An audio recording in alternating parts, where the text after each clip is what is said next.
So, hello, I guess it works, I think.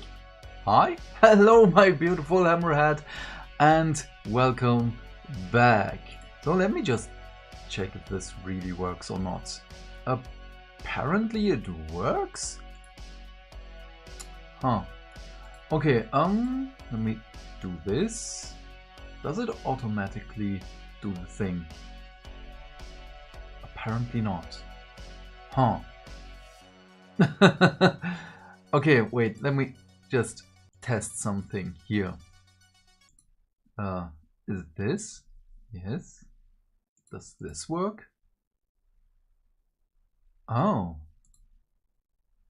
No.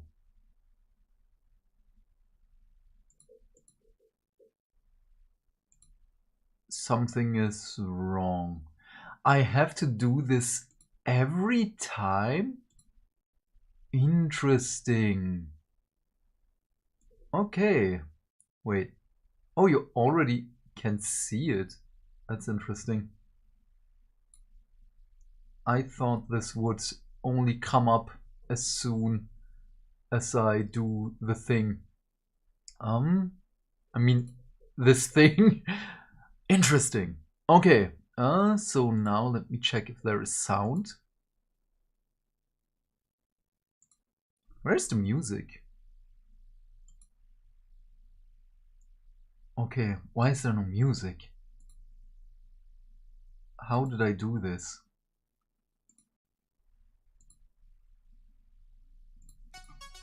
Is it this?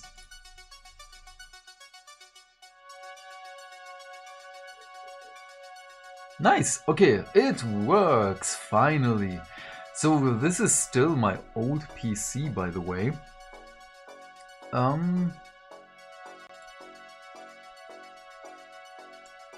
Okay, let's mute myself again, because it's really distracting to talk and hear myself at the same time with a delay. Okay, I hope you're doing well. Today I wanted to paint Flesh Eater Cords, but I'm just so incredibly exhausted. So today's just the regular Warhammer talk, and then we can see here the Advent engine, the 1st of December 2023. Like and subscribe. I know I shouldn't drink coffee, but I really need to, otherwise I will just fall down into a coma. One thing I want to try now with you is, let me just do something, because the PC itself is not powerful enough. My new PC should have arrived today, but it's still not on the way. I still have no confirmation for shipping whatsoever, so yeah, we're going to test something right now, so please bear with me. Also, wait. Wait, where is it? Is it this? No.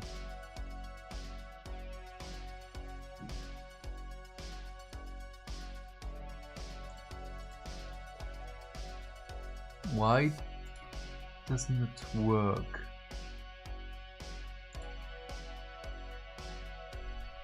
Interesting. I do this? No. I do this? No. This? Why is it not working? It's plugged in. Where's the other camera?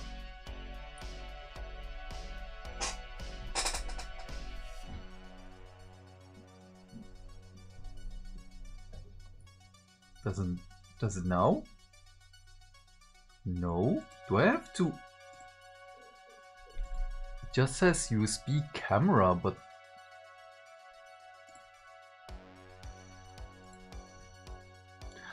oh wait, did I mess it up right now? Because this is the thing I'm seeing right now. Wait, what does YouTube itself. Yeah, it's black. Why is there nothing? It's just a void. Why is there just a void? This shouldn't be a thing. Can I do this? No. This is the music. That's fine. No.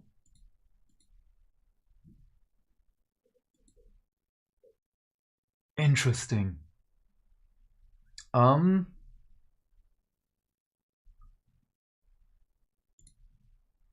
have absolutely no idea. I probably should have plugged in the other camera before I started the program. Maybe that's it? I don't know. Because I now have a 4K cam, which we can and will use for painting stuff. It would look something like this. I still need to figure out how to stabilize it because it's, well, not standing. Oh, maybe when I do this. No, it's just too heavy. That kinda makes me sad. Okay, wait. We also should just do this until I have it. Because as we can do it like that. I mean, it's pretty distracting for me that there is a camera, but no, the USB isn't isn't even putting the light on.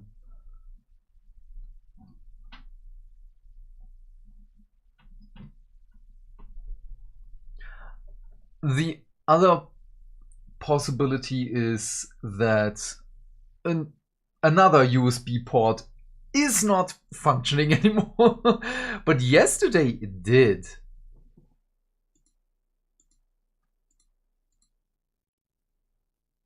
Damn.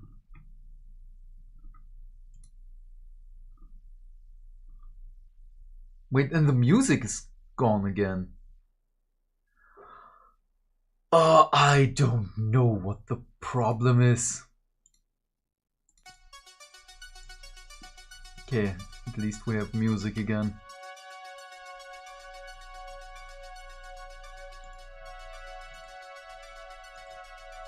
So...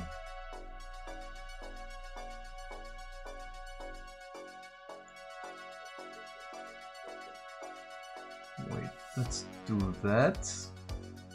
I don't know why the YouTube thingy is still there, but we have a chat, at least. Okay, I have absolutely no idea why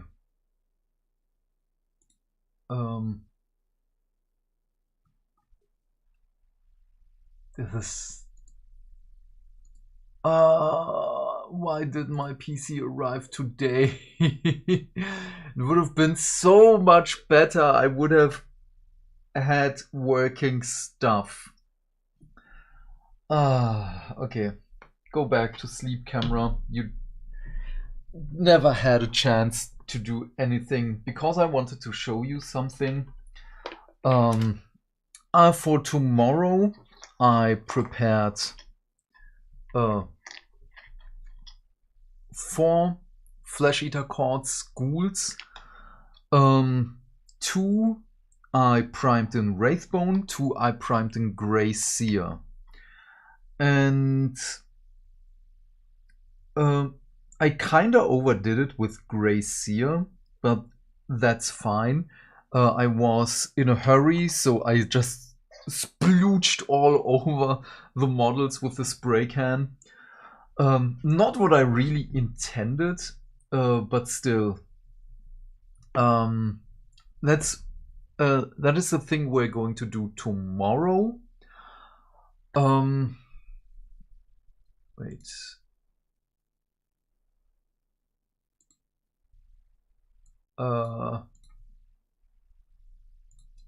Okay, let's go back here. Yeah. What was? Yeah, the other thing I did over the last days, I did not like the pose of the Knight Relictor in the Questor Soulsworn box, because the skull lantern thingy he had in his hand, it just dangled there on his hand, and the hammer was raised. And I don't like that. In all the artworks we have of the Knight Relictor, he holds the skull thingy in front of him and the hammer is down. So I just did that. And I just need a little bit of milliput or green stuff in between the things. I'm really exhausted. I'm so sorry. What is that? Where's the translator?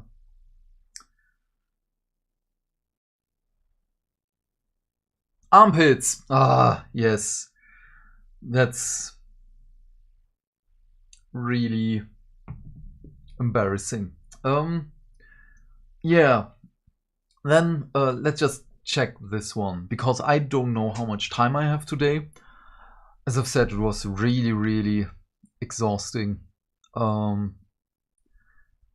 season of joy and merriment approaches. Yay! And what could bring more cheer to the hearts of Warhammer fans than glimpses of what they'll be painting in the future? Well, maybe time to paint the things we have right now. We send our bravest or newest team members into the lair of the rumor engine to leave offerings of milk and cookies, and besiege it for teasers of miniatures yet to come. And lo, this morning we awoke to find a twisted tree bedecked with fairy lights, unblinking demonic eyes, and enough glittering baubles to give you a peek at forthcoming delights every day until Christmas. Gaze upon the terrifying majesty of the Advent engine and its magnificent first reveal. What could it be? Leave your guesses on the official X, Twitter and Instagram pages. Return tomorrow for the next offering. Okay, so this is again multiple models on, well, the Advent calendar. And I really like the one from 4 or 5 years ago, when it was just one Space Wolf and we had to figure out who it was, because it was a big character in the story for the Forge World books. That was fun. This looks like Age of Sigmar or Necromunda, because everything is a Necromunda model. Oh, nice coffee. So sadly I don't have much today. What we can do, because I haven't looked at it really, is first of all, what does this say? Everything Flesh Eater Chords over the last couple of days I did not do, even though I really, really wanted. It's still loading. Okay. Oh, okay. Okay, and while we're at it, what's that rumor engine? I'm so much looking forward for tomorrow. Okay. Like and subscribe. Painting the Flesh Eater Chords, how Heavy Metal rendered the Royal Court. With the Flesh Eater Chords army set just around the corner, our thoughts turn to putrid flesh, gore-encrusted weapons, and bleached bone, and how we might lovingly render those aspects on the new miniatures. Lucky for us, we had the chance to talk to Heavy Metal content lead Max about how he and his team approached painting the maniacal and deluded servants of the all-powerful Carrion King. Before we do that, what we can do...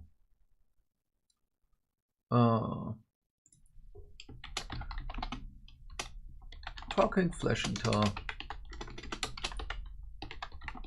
cards in Warhammer. Let's change the title of the stream.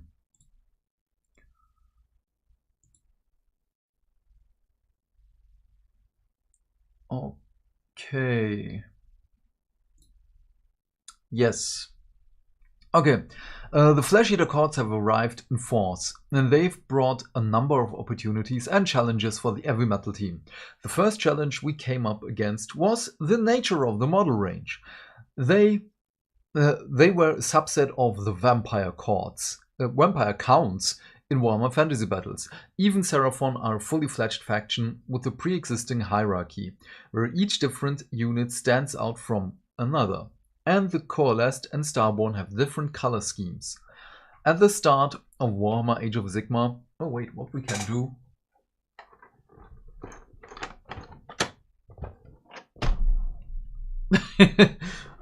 That's sad, this is not really visible. Do I have something to put it on? So, because we're talking Flesh Eater cards... where was I? At the start of Warhammer Age of Sigmar, the background writers did a huge amount of work to create new lore. Yes, history and subfactions. And now we're finally in a position with the new miniatures and the new tome to bring that all together into one whole. You can see that in different ways. Each of the different death factions has its own kind of visual identity. The ghostly magic of the Night Haunt and the really saturated teal colors that are associated with them. The mismatched but naturalistic skeletons, zombies and bats that create the supernatural smorgasbord of the Soulblight Gravelords, and the uniform, strict and codified Osiarch Bone Reapers. Finally, we have the Flesh Eater cards, the savage, barbaric and blood-soaked face of death, colored with a palette of sickly, gross-looking skin.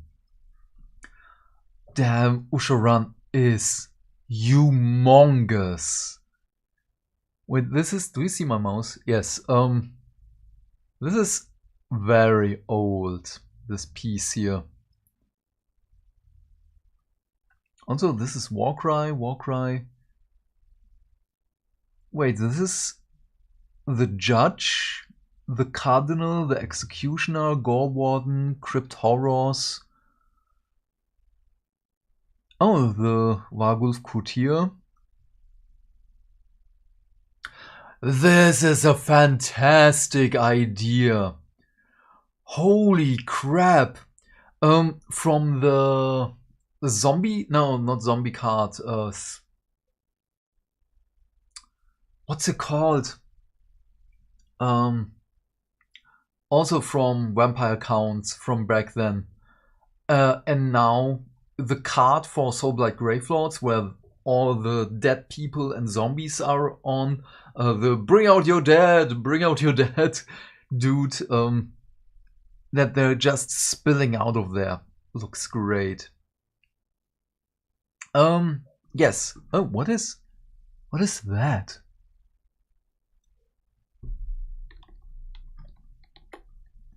Oh, it's the Penumbral engine. Okay. But, yeah. This is a great idea. Wait, can we go closer? Closer. Enhance. Not possible anymore. Okay. Ushoran is so big, but... So, probably Gore Warden height? Looks like it, because he and the Gore Warden are on one level.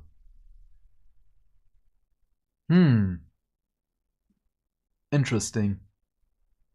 Maybe a little bit bigger than the Gore Warden, but the Gore Warden has, well, first of all, his tactical rock and the big, humongous wings. Okay, let's go back to original size. One thing that we wanted to do was really nail the fact that these are humans that have now turned into something else. Something that's not quite alive or dead. That brings an element of horror into the range, but one that's different from your regular monsters in death. because this is something we can see humanity in, and in a tragic way. Yes. With that in mind, the question became, how do we engage with that on a visual level and represent the humans from the mortal realms that have fallen to this curse? How would it affect them?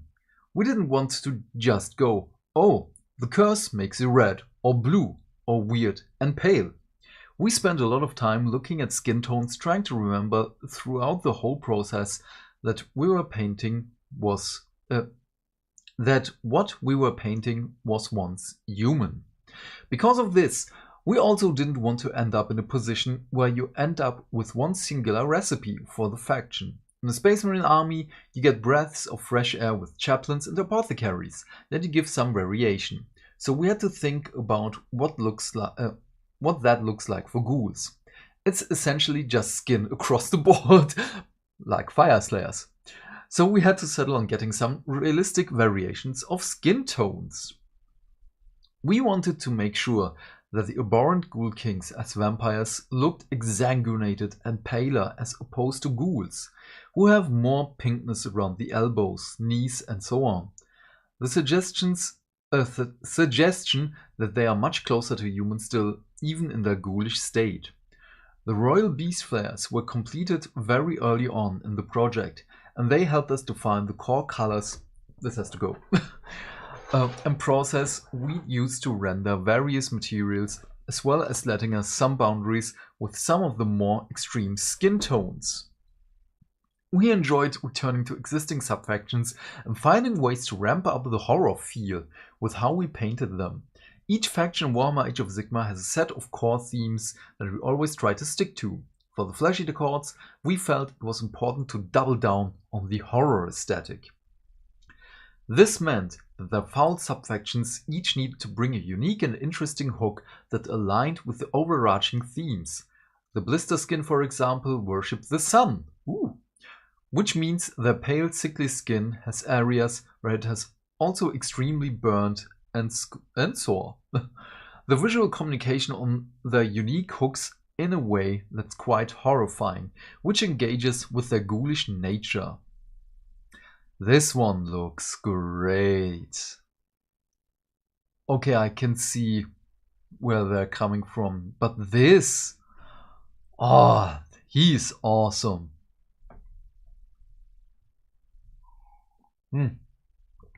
This is a long article. Very early on we decided not to represent Flesh Eater Courts as they see themselves through the delusion itself. We chose to portray what everyone else sees when a horde of crazed ghouls comes bounding down the hill at them, before delusion impacts the enemy. They do not see vivid banners and detailed heraldry, all they see are entrails and bloody rags.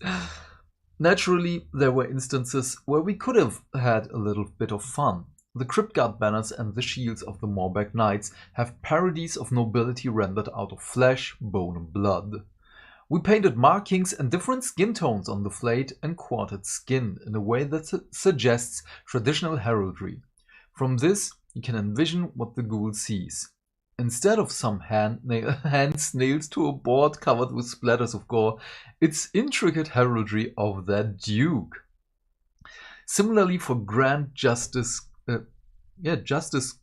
Gorymane, there are normal text written on the page of the book that he is holding, but they're very faded, and there are markings on top that are just gory scrawls. To him, these are probably crucial amendments and footnotes, but on the miniature it has to represent what it really is, the scrawlings of a delusional cannibal. One of the traps we tried not to fall into was treating the skin as a uniform almost, because that then goes against the whole idea that they were once humans. There might be subtle variations between different Archregents courts or differences between courts across the mortal realms, but overall it should be the same curse, and it should have a unified effect. As we've talked about in previous heavy metal articles, rendering materials differently can add as much identity as picking a color, which means the Grizzlegore Flesh Eaters might take a daubing themselves with markings, whereas Hollowmorn might streak their hair and fur with blood. It's a subtle difference, but it adds areas of identity beyond just skin color alone. So while we focus on one skin tone for each, there's room for adding interesting beyond variations on that one skin type. Really long article. Flayed Skin and Gore presents surprising opportunities for rendering different materials based on things like age and condition. You can look at various elements like flesh and organs. You think about their properties. This piece is dried, this is fresh, this is rotten. Then they bring a range of textures you can introduce. Gore Remains Intestine Wig is a good example, as it's rendered extremely wet, with pure white highlights that convey the glistening nature of these fresh entrails. Even with blood, there's a lot of variety in tones, from dark brown, dried blood, that you see across the miniatures, to things that are vivid and fresh, like in the Oberon Cardinal's staff. Really? Which features a vampire's freshly removed and still bloody heart. Oh, that model. Okay, I will show you in a moment. We tried to take advantage of those subtle variations across the whole range and didn't just rest on one recipe that worked. Is the model here somewhere? No, but I will show you in a moment. There are also a lot of different elements that break up the overwhelming abundance of skin. Bone appears a lot across the range, and there are many approaches to that, from bleached to marrow slicked, but there's also rusting armor and soiled cloth. When painting characters like the Royal Decapitator, we came across the challenge of making the metals look tarnished and rusty, but still read against brown leather, which we achieved by really pushing the edge of the blade to the brighter, like he has been sharpening it despite its dilapidated state. When you're painting these miniatures yourself, one of the things that you might be worth remembering is that skin is often tricky because we see it all the time. So we know inherently in our subconscious what a normal skin tone looks like. So it's easier to get human skin wrong than it is to get an Orc skin tone wrong. The advantage of ghouls is that even though we paint them to have a basis in real-world flesh and blood, it's through a filter of death, so it's harder to get wrong. The sinewy, emaciated features on these miniatures take contrast paints and shades really well. You can start with the darker spray paint, then add successively light sprays over at higher angles, what we call zenithal priming. That does so much work, and layering contrast over completes it in a flash. Also, if you check out the art in the Battletome, these guys are absolutely covered in blood, which gives you a chance to go to town with blood for the blood god, which is always fun. You can flick it over them, splatter it on, and if you've painted your flesh eater cords with cool palette tones, you also get great contrasting color. There is also no freehand or fine filigree anywhere on these miniatures. You can paint crude banners and dirty metal, not have to worry too much about being incredibly neat as long as everything is coherent. Cheers, Max. You can... Okay. That was a lot. Okay. Yeah, these are just the videos. We don't need those. MetaWatch, nope. MetaWatch I'm going to listen to at a later point. So this is the model the article just talked about, the banner. Not banner, the stick. This is great. Can't wait for tomorrow to order my set.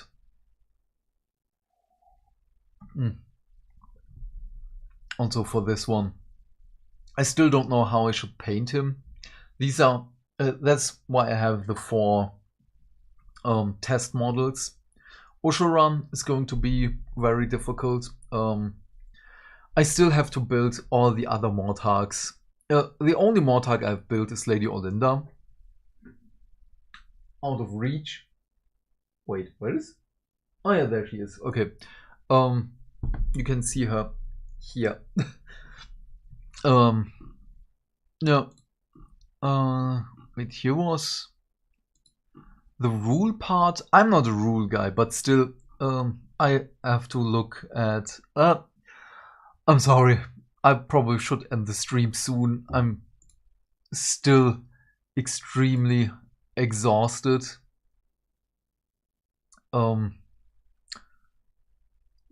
I still have to watch the battle report, the 750 points. Winds of Shaiish is a spell that has a casting value of 6 and a range of 9. If successfully cast, pick one friendly Flesh Eater Courts unit that can fly and is wholly within range and visible to the caster. Remove this unit and the unit you picked from the battlefield and set them up again more than 9 inches from all enemy units and wholly within 9 inch of each other. Neither unit can move in the following movement phase. Okay, interesting. So we get to teleport 2 units. The caster and, I don't know, the Morbeck Knights, if they can fly. A Royal Hunting Party. Instead of setting up this unit on the battlefield, you can place it to one side and say that it's circling in the skies as a reserve unit. If you do so, when you would set up a friendly Crypt Flayer or Morbeck Knights unit during deployment, that unit can join this unit circling in the skies as a reserved unit. A maximum of 1 unit can join this unit. Oh. That is awesome. Royal Hunting Party. Abhorrent Gore Wardens. Oh.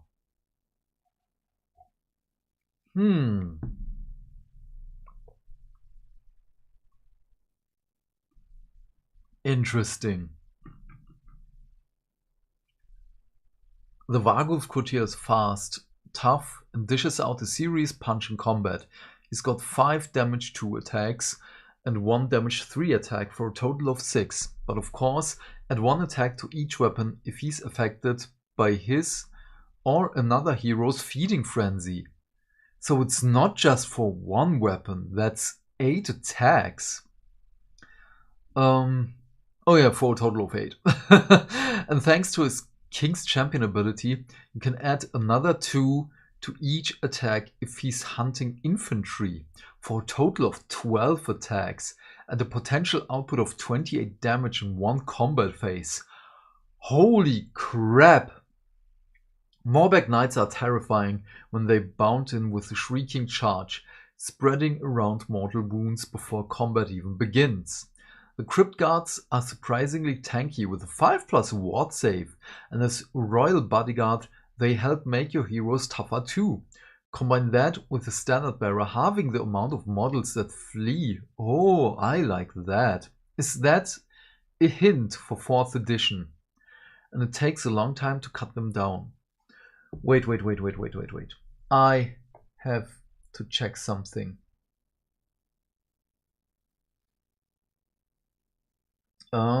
Because with Cities of Sigmar,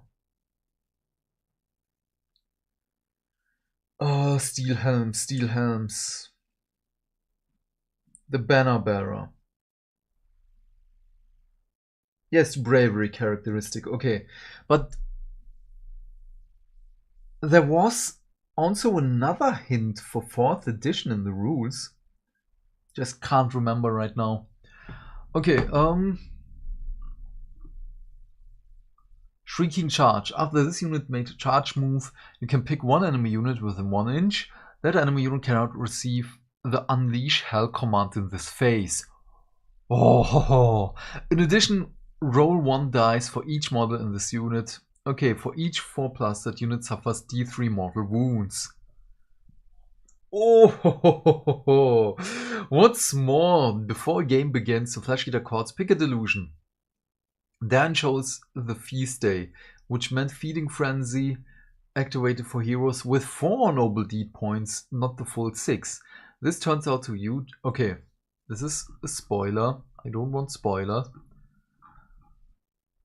Oh, so you can still resurrect 2 ghouls or 1 Morbeck Knight and have the +1 attack on all melee weapons. That sounds great. Can't wait for the flesh eater quartz. So was there something here? No. I know this. How he sees himself. The core one. Ah, beautiful. Oh, also here. Okay, what was that? So definitely Age of Sigmar. Oops. What is something on the horizon? Could be destruction. But no, it's a little bit too clean for destruction. Chaos, maybe? But it's not chaosy enough. And my cat demands food.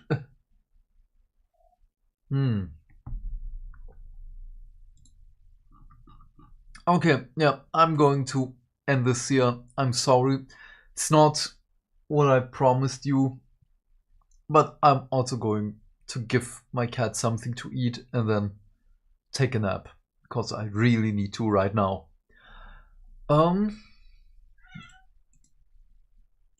Let's do that. Okay. Was there something else? Did I want something? Ja, mein Schatz, Moment. Oh, so every time I change the scene, I have to take the music back? That's weird. That is really, really weird. Okay, problem for another time. Problem for when my new PC arrives at some point. I don't know. Thank you so much for sticking with me. Yeah. I forgot how to do an outro. Please, don't be like me. Remember to do all the YouTube stuff, because hitting buttons is not only fun. Why? Because that way we can build a bigger community and talk more Warhammer almost every day. But until then, have a great day, my friend. Stay fantastic. Stay hydrated. Please remember to like and subscribe. And I will see you, hopefully tomorrow, and painting Flesh Eater Quartz.